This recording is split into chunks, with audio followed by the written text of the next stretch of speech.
Witchcraft and magic is a phenomenon that dates back as far as Hebrew, Celtic, and Nordic times. As shown through the volumes of Athlon History of Witchcraft and Magic in Europe, the subject continues across Greek and Roman culture and the Middle Ages.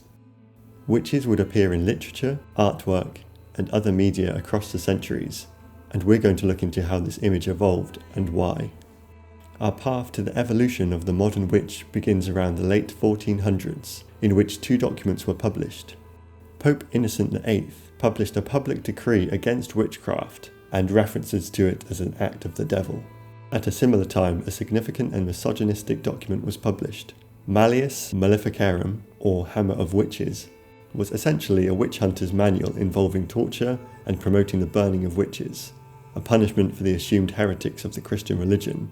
This marks a significant view of witches around the 1400s, building a suspected connection between witches and religious heresy to go against one's Christian religion. It is also thought that the anti-witch attitude was an attempt to diminish pagan religions that existed before the Christianization of Europe.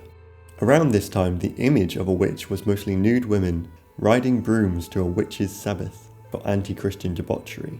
It's commonly believed that the portrayal of a witch on a broom is sexually charged due to the phallic shape of the broom. It was around the mid-1500s that Europe would see a huge spike in witch trials, and particularly executions. Germany saw the highest accusations and executions in regions such as Trier, Fulda, and Würzburg. However, the phenomenon was widespread without any specific pattern, with a total of around 40 to 60,000 executions by 1782.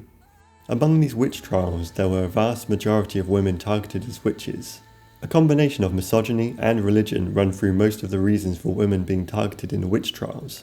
Eve, of Adam and Eve in the Garden of Eden, is tempted by the devil in the form of a snake. This story could suggest that women are more likely to be swayed by the devil. It's also worth noting that in this story, the devil is a snake, a common metaphorical phallic symbol, possibly indicating infidelity, cheating on her companion, Adam. This also plays into the suggestion that a woman may cheat on her god and religion, falling for the devil. In the early 1600s, William Shakespeare would write Macbeth, at a time when interest and fear in witchcraft was at a high. The play involves three witches that ultimately mislead Macbeth. It's believed that the play was written with King James I's interest in and fear of witches and witchcraft in mind. A character in the play describes the witches as withered and wild, using the so-called hag-witch image. Artists would create their interpretations of these witches, cementing the image of the older, weathered witch in Western culture. Around this time, King James created an act against witches, an offence resulting in the penalty of death. King James's 1611 Bible translation also included the line, "Thou shalt not suffer a witch to live," thus justifying further violence and death.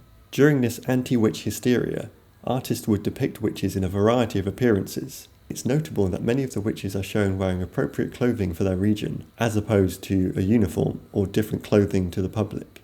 Given the widespread hysteria of witches and witchcraft across Europe, the clothing varies in depiction.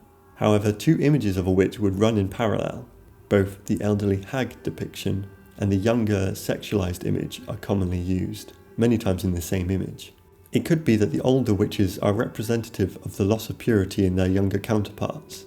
Perhaps the young, attractive witch form was seen as an act to manipulate men, similar to that of a siren. The art and folklore of witches would also feature the theory of familiars, an animal companion, spirit, or alter ego. Towards the end of the 1600s, the Salem witch trials would take place in America. It was a significant event for America, and the concept of witches and witchcraft would now be embedded in American culture, as well as European. With the decline of witch hunts, trials, and overall hysteria, the concept of a witch would take a turn. Artists such as Goya would interpret witches in their own way.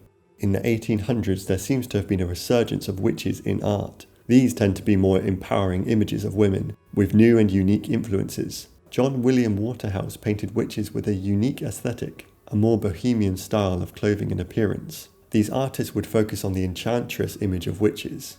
They were no longer a threat, or being depicted as evil, whether in fear or satire. Instead, artists appeared to be interested in these strong magical women and their connection to the natural world. Entering the 1900s, witches are now being depicted as strong and knowledgeable sorcerers. The origin of the pointed hat is disputed.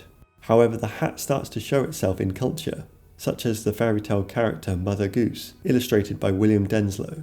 She is shown flying with a pointed hat and flowing dress. Another example is La Befana. The Italian folklore character flies on a broom with a cloaked dress.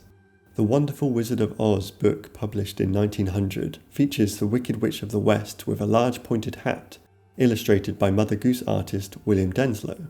It's worth noting that Denslow also illustrated the Scarecrow character with a pointed hat. It seems possible that the stylized hat was a signature of Denslow's. In 1910, the Wizard of Oz book and play would be adapted into a silent film. The Wicked Witch of the West is depicted with a pointed hat and flowing dress. Years later, in 1918, artist John R. Neal illustrated the Wizard of Oz character, the Wicked Witch of the East, in the books with a flowing cloak, pointed hat, buckled shoes, and of course, a broom or stick. By 1932, Disney released The Babes in the Woods as part of their Silly Symphony productions. In this Hansel and Gretel adaptation, a witch is depicted in the very classical hag style as we know today. Only 5 years later, Disney would create Snow White and the Seven Dwarfs. In this animated film, the evil queen takes the form of an old witch. This witch design is largely credited to Disney artist Joe Grant. In 1939, the famous Wizard of Oz film was released. In the film, the Wicked Witch of the West is depicted with the pointed hat, the black flowing cloak, and the broom. Unique to this film, the witch was also shown with green skin. While the reason for the green skin is difficult to define, the entire film has strong use of colour, and the witch's striking green contrasts greatly with her surroundings and adds to her mythical and evil appearance. Glinda the Good Witch asks Dorothy, "Are you a good witch or a bad witch?" This popular film solidifies the concept of a good witch in Western culture while also acknowledging the evil witch theory. Since the 1939 movie, the growth in popularity of Halloween would coincide, and as such, the Oz-style witch would become a regular appearance in postcards, media, and costumes. While the theory of a witch is familiar comes from around the 1600s, and with long-term superstition of black cats and their mysterious behaviour, the black cat found itself as a regular feature. In the beginning of the 1950s, a witch revival movement started. Around this time, a number of Neopaganism movements began. However, separately, England would also see rise to Wicca, spearheaded by a man, Gerald Gardner. Wicca uses elements of paganism and occult as a new religious movement focusing on witchcraft. The subject of Neopaganism, Wicca, and modern witchcraft is an interesting and deep topic. It also marks a significant turn for the modern image of witchcraft and witches. With multiple versions of Wicca starting around the 50s and 60s, one of the most notable forms of Wicca in the narrative of modern witches is Dianic Wicca. Dianic Wicca was started by Susanna Budapest in America around 1970. This form of Wicca is a female-focused religion, named after the Roman goddess Diana. There is also another branch of Dianic Wicca that is more open to other genders called McFarland Dianic. These feminist-focused religions would help to reclaim the images of witches to form a symbol of strength, individuality, and wellness. There are plenty of witches in modern media that will have a range of different influences. An interesting example is Sabrina the Teenage Witch. Sabrina Spellman is a character from the Archie comics from 1962. However, the character has developed over time throughout the comics and into a 1990s TV show, Sabrina the Teenage Witch, and a Netflix adaptation, Chilling Adventures of Sabrina. While the Harry Potter series focuses on a male wizard as its protagonist, there are plenty of witches throughout the stories. The witches in Harry Potter are varied in personality, appearance, and character traits. However, the overall message of the books promotes a positive image of witches. Significant witch characters include Hermione Granger, an intelligent and good-natured young witch, and Professor McGonagall. McGonagall is an interesting character as she has the image of a classic witch in a more modern setting. She is a skilled and good-willed character. She appears to hold tradition in high regard. Now, the witch hysteria is centuries old, and the draconian witch hunts, torture, and murder are taught in history lessons. The cartoonish hag witch is a simple caricature for Halloween. Western society has developed a healthier image of witches and witchcraft. As the feminist movement progresses, women have been able to adopt the witch image themselves and shape it to be a symbol for strength, pro-mental health, and self-confidence. In a time of environmental concern, dwindling Christian followers, and a rise in self-help involving meditative practice, it makes sense that the modern witch embraces pagan and Wiccan tradition. The term witch has a complex depth to it, some heavy baggage to be considered, and some stylized cartoons to endure. but the contemporary witch has come a long way, and the future seems positive. From a victim of misogynistic hate and religious segregation to an empowering symbol for women, the witch is a powerful icon in our culture. Thank you for watching. If you've enjoyed this, please like and subscribe.